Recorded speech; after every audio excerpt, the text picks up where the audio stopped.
Masama po bang maghabol sa taong mahal mo ng sobra? Hi, Mami Larps. Itago niyo na lang po ako sa pangalang John. May asawa at 2 anak. Masaya naman po kami nung una pero ngayon ang dami na po niyang pagkukulang sa akin. Palagi siyang busy at losyang na losyang na. Hindi ko na nararamdaman ang ingit na aming pagmamahalan. Kaya sa iba't ibang babae ko na lang ibinuhos ang aking atensyon. Total, pinapatawad naman niya ako palagi.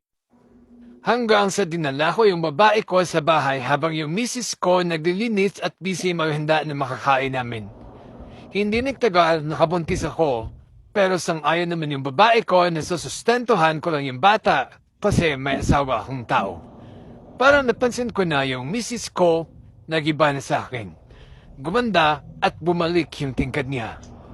Isang umaga, gumising ako na masaya, Mommy Larps. Kasi gusto ko nang mabago kahit di ko pa ito nasasabi sa kanya.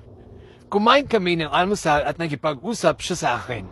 Sumbat niya, alam mo bang mahal na mahal kita sobra habang umiiyak. Pero hindi ko na kasi kaya. Gusto ko nang sumaya kasama yung mga bata. Aalis na kami. Gusto ko man siyang pigilan pero ayaw na niya talaga. Kasi inubos ko raw siya. Sobra yung pagsisisi ko kasi huli ko na na-realize na ginawa pala niya ang lahat para sa amin. Kailangan lang pala niya ng tulong at support ako. Ngayon, gustong gusto ko siyang makasama.